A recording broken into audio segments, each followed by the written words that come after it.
იმპერიული მემკვიდრეობის ისტორია მრავალ საიდუმლოს ინახავს.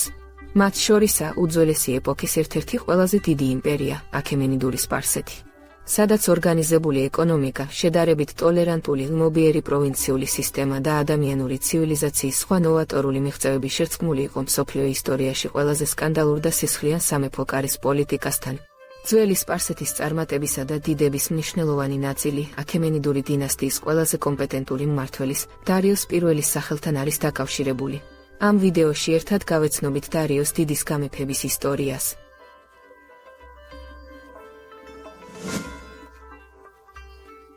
ძველ ახლო აღმოსავლეთში ნეოასურული იმპერია 300 წლის განმავლობაში დომინირებდა, თუმცა ქრისტეშობამდე 612 წელს მისმა განადგურებამ ამ რეგიონში მულტიპოლარული გეოპოლიტიკური ვითარების წარმოქმნა გამოიწვია. სირიისათვის 4 მთავარმა ძალამ, ბაბილონმა, ეგვიპტემ, ლიდიამ და მიდიის იმპერიამ დაიწყო ბრძოლა. მაგრამ ყველა მათგანი დაჩრდილა ზაგროსის მთების აღმოსავლეთიდან მოსულმა აქემენიდურმა სპარსეთმა. მიდიის მეფის ასტიაგესის ახალგაზრდა შვილიშვილმა, კიროსმა, ანშანის პროვინციაში დიდი აჯანყება წამოიწყო მიდიის წინააღმდეგ. 3 წლის შემდეგ, ქრისტეშობამდე 550 წელს, კიროსმა მოახერხა ასტიაგესის გადამწყვეტ ბრძოლაში დამარცხება და თავი სპარსეთისა და მიდიის მეფედ გამოაცხადა. კიროსმა, რომელსაც შემდეგში კიროს დიდი უწოდეს, თავისი უძლეველი არმია დასავლეთისაკენ დაძრა. ქრისტეშობამდე 547 წელს კიროსმა დაამარცხა ლიდიის მეფე კროისოსი და მის დედაქალაქ სარდესში შევიდა. ქრისტეშობამდე 529 წელს კიროსმა გენიალური სამხედრო სტრატეგიის გამოყენებით ბაბილონიც დაიკავა. ქალაქის ალყის დროს გამოჩენილი ჰუმანური ქცევის გამო, კიროსი ირანელების მიერ ადამიანის უფლებების დაცვის დამფუძნებლად არის აღიარებული. ახალი იმპერიის შემქმნელი სამყაროს მართლაც და ეს საოცარი მეფე ფილოსოფოსი, კიროს მეორე დიდი, ქრისტეშობამდე დაახლოებით 530 წელს გარდაიცვალა. ამ მნიშვნელოვანი ფიგურის გარდაცვალების შესახებ ისტორიული წყაროები განსხვავებულ ინფორმაციას გადმოგვცემენ. მაგალითად ჰეროდოტეს აზრით, მეფე მასაგეტელთა დედოფალ ტომირისთან ბრძოლაში დაიღუპა, ხოლო ქსენოფონტე თვლიდა, რომ ის წილში გარდაიცვალა. დარიოსი გადმოგვცემს. კიროსის ვაჟი, სახელად კამბისესი, ჩვენი დინასტიიდან ჩემამდე იყო მეფე. ამ კამბისეს ჰყავდა ძმა, სახელად ბარდია, რომელიც იმავე დედისა და მამიშვილი იყო, როგორც კამბისესი. შემდეგ, კამბისესმა მოკლა ბარდია. როდესაც კამბისესმა ბარდია მოკლა, ხალხმა საერთოდ არ იცოდა, რომ ბარდია მოკლული იყო. კიროსმა სიკვდილამდე იმპერიაში მემკვიდრეობისათვის ბრძოლის საფრთხეების შესამცირებლად გარკვეული ზომები მიიღო. თავისი დინასტიის გასაგრძელებლად მეფეთა შორის პირველ მეფეს ჰყავდა 3 ქალიშვილი და რაც მთავარია 2 ვაჟი. მისი უფროსი ვაჟი კამბისესი ტახტის მემკვიდრედ დასახელდა, რომელსაც მემკვიდრეობით უნდა ემართა მეფე კიროსის გარდაცვალების შემდეგ გაფართოებული იმპერია. უმცროსი ვაჟი, ბარდია, ბაქტრიის მმართველად დაინიშნა, რომელიც აღმოსავლეთის ყველაზე დიდი და მნიშვნელოვანი სატრაპია იყო. გარდა ამისა, არასამეფო სატრაპიებისაგან განსხვავებით ბაქტრიას მიენიჭა დამატებითი პრივილეგიები, კერძოდ, იგი გათავისუფლებული იყო გადასახადებისაგან და ცენტრალური ხელისუფლებისთვის ხარკის გადახდისგან. ეს ზომები მიღებული იქნა ბარდიას ნებისმიერი ამბიციის ნეიტრალიზების მიზნით, მაგრამ ასეთ შეღავათებს შეიძლება ბარდიას ამბიციები უფრო გაემძაფრებინა. კიროსის გეგმები ქვეყნის მომავალი გაფართოების შესახებ ყველასთვის ნათელი იყო. სპარსეთის მეფე კამბისე იქნებოდა, ხოლო ბარდია აღმოსავლეთის სატრაპიაში მისი ერთგული მმართველი გახდებოდა. ამ გადაწყვეტილების ხაზგასმის მიზნით, კამბისე დაქორწინებული იყო თავის ორდაზე. ისტორიკოსი ტომ ჰოლანდი თავის წიგნში სპარსული ცეცხლი აღნიშნავს. და ვინ არის კიროსის ქალიშვილების ღირსეული მეუღლე, თუ არა კიროსის ვაჟი?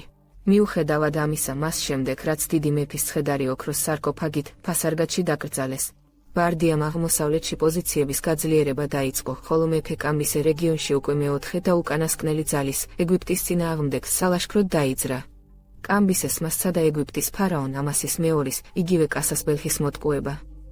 მან ფარაონთან თავისი ქალიშვილის ნაცვლად სხვა გოგონა გააგზავნა, რადგანაც კამბისეს სურდა თავისი ქალიშვილის საყვარელი გამხდარიყო. სპარსეთის მეფე ეგვიპტეში წინ მიიწევდა ხმელეთიდან და ზღვიდან. იგი კომბინირებული სამხედრო ძალით ცდილობდა ეგვიპტის დამარცხებას. სპარსელებმა ქრისტეშობამდე 525 წელს პელუსიმთან გადამწყვეტ ბრძოლაში დაამარცხეს ფარაონის ვაჟის, სამენიტუსის არმია. ეგვიპტის დამორჩილების შემდეგ კამბისეს სამხრეთით, ნუბიისკენ გაემართა. მაგრამ აფრიკული სამეფოების წინააღმდეგ ბრძოლაში სპარსული არმია, საკვების ნაკლებობისა და უდაბნოს კლიმატის გამო თანდათან განადგურდა. კამბისესის არმია უდაბნოში ქვიშის ქარიშხალმა დამარხა, სადაც ის სავარაუდოდ დღემდე რჩება. ამ წარუმატებლობამ სპარსეთის მეფის გონება უკიდურესად დაბინდა და ის პარანოიასა და ფსიქიკურ აშლილობამდე მივიდა. მდგომარეობა კიდევ უფრო გაუარესდა მაშინ, როდესაც კამბისე მემფისში ჩავიდა, სადაც ადგილობრივი მოსახლეობა და მათი მმართველები ღმერთ აპისის საპატივსაცემოდ რელიგიურ დღესასწაულს მართავდნენ. ამ რელიგიური დღესასწაულის დანახვისას ნახევრად შეშლილი სპარსეთის მეფე განრისხდა, რადგან მას ეგონა, რომ ეგვიპტელები ამ დღესასწაულით სამხრეთის უდაბნოში მისი არმიის განადგურებას სიხარულით აღნიშნავდნენ.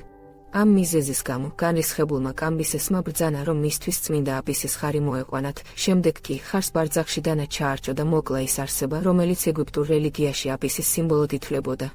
შემდეგ კი მან სიკვდილით დასაჯა მემფისის მმართველი, რადგან სჯეროდა, რომ მან ეს დღესასწაული სპარსეთის მეფის წინააღმდეგ დაგეგმა, მაგრამ ერთმა ეგვიპტელმა კაცმა, რომელიც მოგვიიყო სახელად გაუმატამ, ფიში ავადში, ეგრეთ წოდებულ არაკადრასის მთაზე აჯანყება მოაწყო.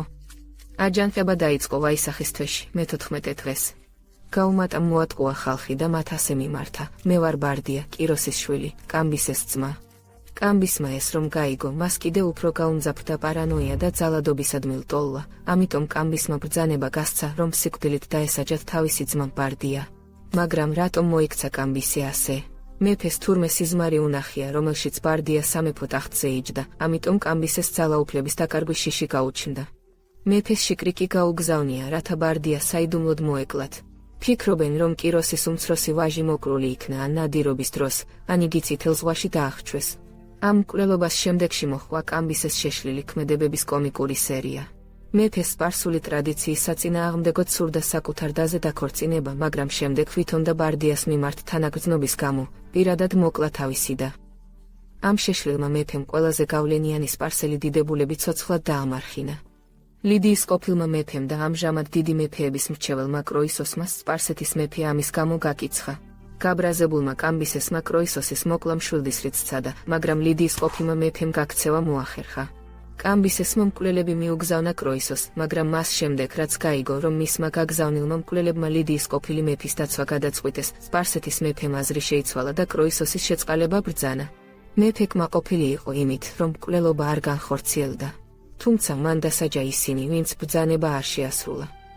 იმ დროს, როდესაც ეგვიპტეში მყოფი კამბისესი სულ უფრო და უფრო შეშლილ გადაწყვეტილებებს იღებდა. სპარსეთში აჯანყდა ორი მოგვიძმა, რომელთაგან ერთი ძალიან ჰგავდა მოკრულ ბარდიას. ასე რომ ბარდიას ორეულმა, რომელიც გაუმატას სახელით არის ცნობილი, აჯანყება დაიწყო 11 მარტს. ბაბილონური დაფების დათარიღების მიხედვით 22 მაისს სპარსეთში ცრუ მეფის მმართველობის პერიოდი დაიწყო. ცრუ მეფემ მთელი იმპერიის მასშტაბით მაცნეები გააგზავნა, რომლებიც მოსახლეობას ახალი მმართველობის დაწყებას აუწყებდნენ, თან აცხადებდნენ, რომ პროვინციები 3 წლის განმავლობაში ბარდიას ბრძანებით გადასახადებისაგან და ხარკისაგან თავისუფლდებოდა. სპარსეთის მოსახლეობამ, რომელმაც არ იცოდა შეშლილი კამბისესის ბრძანებით ბარდიას სიკვდილის შესახებ, იმ კაცის ერთგულებაზე დადეს ფიცი, ვინც კიროსის გადარჩენილი ვაჟი, ბარდია ეგონათ. გაუმატას ერთ-ერთი ელჩი ეგვიპტეში ჩავიდა და კამბისესის არმიის წინაშე წარსდგა. ამ გაბედულმა ადამიანმა ჯარისკაცებს უთხრა, რომ ისინი კამბისეს კი არ უნდა დამორჩილებოდნენ, არამედ ბარდიას. სპარსული არმია არ დაემორჩილა ამ ბრძანებას, თუმცა მეფე კამბისმა ამ მაცნისაგან შეიტყო, რომ ვინც ბრძანება გასცა არ იყო ბარდია, არამედ ეს იყო მეორე მოგვი, სახელად პათიზეთისი, რომელსაც კამბისესის ეგვიპტეში ყოფნის დროს ევალებოდა სამეფო საკითხების მოგვარება. როდესაც მეფე კამბისესმა გააცნობიერა, რომ აჯანყება უნდა ჩაეხშო, ნაჩქარევად შეახტა ცხენს, რათა არმია უკან დაებრუნებინა.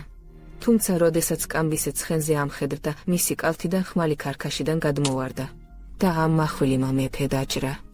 ბედის ირონიით, მეფე სწორედ იმავე ადგილას დაიჭრა, რომელ ადგილზეც თავის დროზე მან აპისის ხარი დაჭრა, კერძოდ ბარძახში. ჭრილობა სწრაფად დაინფიცირდა და ლპობა დაიწყო. კამბისესი მიხვდა, რომ ამ ჭრილობის გამო მოკვდებოდა. შეშლილი მეფემ მხოლოდ ახლა მიხვდა, რომ მისი სიზმარი ბარდიას მიერ ტახტის დაკავების შესახებ აღმოჩნდა რეალობა, მხოლოდ სამეფო ტახტი ბარდიას ნაცვლად თვითმარქვია და თავლითმა მოგმა, სახელად სკალმატამ დაიკავა. მეფემ ახლაღა გააცნობიერა, რომ უმიზეზოდ მოკლა ძმა, ატირდა და სპარსელ დიდგვაროვნებს მოუწოდა, რომ იმპერიის დაბრუნებისათვის ებრძოლათ. როგორც ჩანს, ამ დროს მეფე გარკვეულწილად გონს მოეგო. 8 წლის მეფობის შემდეგ კი მეფე კამბისესი გარდაიცვალა. მეფის სიცოცხლის უკანასკნელ წუთებში მის გვერდით იმყოფებოდა და ყველაფერს აკვირდებოდა ერთი ადამიანი. ეს იყო დარიოსი. კამბისეს ნაადრევად გარდაცვალების შემდეგ სპარსეთის იმპერიას 8 თვის განმავლობაში მართავდა თვითმარქვია გაუმატა. ფიქრობდნენ, რომ იგი ტახტს ხანგრძლივად დაიკავებდა. თუმცა მისი მეფობის მერვე თვეს თვითმარქვიას თაღლითობა გამომჟღავნდა. სპარსელი არისტოკრატი სახელად ოტანესი ქვეყანაში სარგებლობდა მაღალი სტატუსით, ამასთანავე იგი ძალიან მდიდარიც იყო. კამბისეს ცოლად ჰყავდა ოტანესის ქალიშვილი, ფიდენა, რომელიც კამბისის ყოფილ ცოლებთან ერთად გაუმატასთან იმყოფებოდა. ოტანესი ეჭვობდა, რომ თვითმარქვია მეფე ბარდია არ იყო, ამიტომ თავის ქალიშვილს სთხოვა, როდესაც მეფე მის საწოლში აღმოჩნდებოდა, მისთვის ყურები შეემოწმებინა. ოტანესმა იცოდა, რომ თავის დროზე კამბისესის ბრძანებით გაუმატას ყურები მოაჭრეს და თუ კი მეფე მართლაც ბარდიად ასაღებდა თავს, ეს ადვილად გამომჟღავნდებოდა, მაშინ თუ მას ყურები დაჭრილი ექნებოდა. როდესაც ოტანეს ქალიშვილმა დაუდასტურა, რომ მეფეს ყურები მართლაც დაჭრილი ჰქონდა, მაშინ მან გადაწყვიტა მოქმედება დაეწყო. მან კარგად იცოდა, რომ მარტო ვერ შეძლებდა თვითმარქვიას წინააღმდეგ ბრძოლას, ამიტომ იმ ორ სპარსელ დიდებულს მიმართა, რომელთაც ენდობოდა. ესენი იყვნენ ასპათინესი და გობრიასი. სამივე შეთქმულმა გააცნობიერა, რომ დახმარება კიდევ დასჭირდებოდათ, ამიტომ თითოეულმა მათგანმა თვითონდობით აღჭურვილი დიდებული მოიწვია. ოტანესმა ტალთიასი მოიყვანა, გობრიასმა მეგაბიძუს მოუწოდა, ხოლო ასპათინესი ჰიდარნეს სენდო. საბოლოოდ, როგორც ჩანს, შეთქმულებს მოულოდნელად მეშვიდე დიდებულიც დაემატა. ეს იყო დარიოსი. სპარსელი დიდებულები დარიოს ენდობოდნენ მისი მაღალი სტატუსის გამო, ასევე იმის გამო, რომ მისი მამა ჰისტასპე სპარსეთის ცნობილი სატრაპი იყო. ამ 7 სპარსელმა დიდებულმა დაიწყო შეთქმულება. დარიოსი ამბობს, ჩემს მისვლამდე ვერავინ ბედავდა გაუმატას დაპირისპირებოდა. მე ვილოცე ახურამაზდასთვის. ახურამაზდა მე დამეხმარა. ბაგიადის თვეში მე-10 დღეს მე რამდენიმე ადამიანთან ერთად მოუკალი გაუმატა და მისი მიმდევრები. 7 დიდებულის პირველ შეხვედრაზე ოტანესსა და დარიოს შორის შეთქმულების გეგმასთან დაკავშირებით კამათი გაიმართა. თითოეული მათგანი თავისი მოსაზრების უპირატესობას ამტკიცებდა. ოტანესის აზრით საჭირო იყო მოქმედებისაგან თავი შეეკავებინათ მანამ, სანამ ისინი მოკავშირეებს შეიძენდნენ. დარიოსი კი დაუყოვნებლივ მოქმედებაზე გადასვლას მოითხოვდა. მისი არგუმენტის მიხედვით დაგვიანებით მხოლოდ ბოროტება გაიმარჯვებდა, რადგან ფულადი სარგებელის მიღების გამო სავარაუდოდ ვიღაცა მაინც შეთქმულებს მეფესთან დაასმენდა და მათი გეგმების შესახებ ბევრი გაიგებდა. ოტანესი დაეთანხმა დარიოს, თუმცა ჰკითხა, როგორ შეძლებდნენ შეთქმულები ციხესიმაგრეში ისე შეღწევას, რომ თაღლითი ორი მოგვი მოეკლაც. დარიოსის არგუმენტით შვიდეულს, როგორც სპარსეთის იმპერიის დიდებულებს, მათი მაღალი სტატუსის გამო. ასევე ნაწილობრივ შიშისა და ნაწილობრივ პატივისცემის გამოც მცველები მათთვის მეფესთან შესვლაზე უარის თქმას ვერ გაბედავდნენ. გარდა ამისა, დარიოსმა მათი მწერილის შესახებ აცნობა, რომლის გადაცემაც მეფისათვის თავისი დიდებული მამისგან ჰქონდა დავალებული. ამ გეგმამ დიდებულები დაარწმუნა შეთქმულების წარმატებაში, ამიტომ ყველამ დარიოსის გეგმა გაიზიარა. 7-ვე შეთქმული სიკიოალთიშისკენ გაემართა, საიდანაც მოგვები ქვეყანას მართავდნენ. შეთქმულთა ჯგუფი ციხესიმაგრის კარიბჭესთან მივიდა და დარიოსის გეგმის განხორციელებაც დაიწყო. მცველებმა, რომლებმაც არაფერი იცოდნენ შეთქმულების შესახებ, როდესაც სპარსელი დიდებულები დაინახეს, პატივისცემის გამო მათ სასახლეში შესვლის ნება მისცეს. გეგმის პირველი ეტაპი წარმატებით დასრულდა. ეზოში შესვლისთანავე შეთქმულებს სამეფო საჭურისები მიუახლოვდნენ, რომლებმაც დიდებულებს ჰკითხეს, თუ რატომ იყვნენ მოსული, ხოლო კარიბჭის მცველებს დიდებულებისათვის შესვლის ნებართვის მიცემის გამო საყვედური გამოუცხადეს.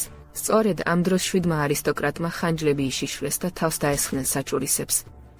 მოკლეს ისინი, ვინც მათ გზა გადაუღობა და იმ ოთახში შევიდნენ, სადაც თვითმარქვია მეფე და მეორე მოგვი, პატასითისი საუბრობდნენ.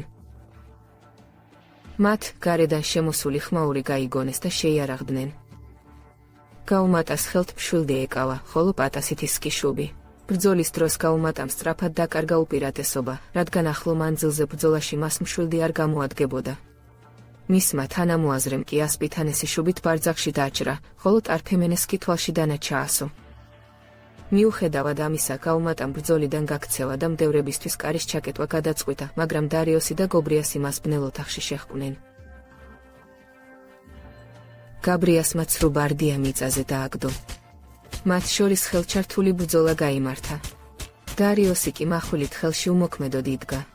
მას გობრიასმა ჰკითხა, თუ რატომ არ იბრძოდა. დარიოსმა კი უპასუხა, ეშინოდა ის რომ არ დაეჭრა. გობრიასმა კი მაინც ბრძოლისკენ მოუწოდა. დარიოსი ასეც მოიქცა. თვითმარქვია მეფე მოკლეს, ხოლო გობრიასი უნებელი დარჩა. 7 დიდებულის შეთქმულება წარმატებით დასრულდა. დარიოსი ამბობს, აღვადგინე ის, რაც ძველად იყო და წაგვართვეს. ეს ახურამაზდას დახმარებით გავაკეთე. ვიბრძოლე მანამ, სანამ ჩვენი დინასტია არ დავამკვიდრე, როგორც ეს ძველად იყო. მე ვიბრძოლე ახურამაზდას მფარველობით და დახმარებით, რათა ჩვენი სახლები არ დაგვეკარგა. როდესაც სპარსელებმა გაიგეს, თუ რა ხდებოდა ციხესიმაგრეში და როგორ მოატყუეს მოგვებმა, ისინიც დარიოსის მაგალითს მიჰყვნენ და ვინც კი იპოვეს, ყველა მოგვი მოკლეს. სამეფო კარზე მომხდარი გადატრიალებიდან 5 დღის შემდეგ, გამარჯვებულ შეთქმულებს შორის სამეფოს სამომავლო მმართველობის შესახებ ბრძოლა გაიმართა. ოტანესი დემოკრატიის მომხრე იყო, მეგაბიძუსი ოლიგარქიის, ხოლო დარიოსი მონარქიის გაგრძელებას უჭერდა მხარს. როდესაც მხარეთა ყველა არგუმენტი მოისმინეს, 7-დან 4-მა დიდებულმა დარიოსს დაუჭირა მხარი. რაც შეეხება იმას, თუ ვინ გახდებოდა მეფე, დარიოსმა საკუთარი მოხერხებულობით გაიმარჯვა. იგი სპარსეთის ტახტზე აკურთხეს, როგორც მეფეთა შორის პირველი მეფე დარიოსი.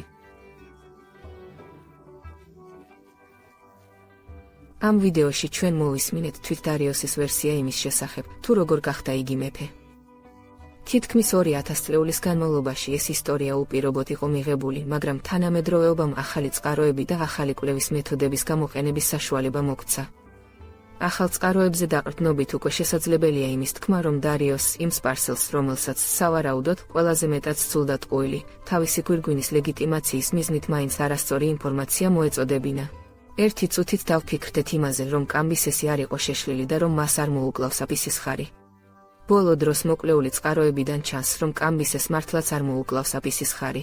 გარდა ამისა გავითვალისწინოთ ისიც, რომ კამბისეს არც თავისი ძმა ბარდია მოუკლავს. და თუ ბარდია არ მომკვდარა თავისი უფროსი ძმის ხელით, მას როგორ გარდაიცვალა იგი. და ბოლოს, დავფიქრდეთ გაუმატას ბედზე. ხომ შესაძლებელია, რომ იგი ცრუ ბარდია კი არა, ნამდვილი ბარდია ყოფილიყო. მეცნიერთა შორის სულ უფრო სავარაუდო ხდება ის ფაქტი, რომ შეთქმულებმა იმ დღეს ტახტის კანონიერი მემკვიდრე, ბარდია მოკლეს. მეგობრებო, ახლა დაგემშვიდობებით. ჩვენ კიდევ შევხვდებით ერთმანეთს საიდუმლოებებით მოცული ისტორიის ლაბირინთებში.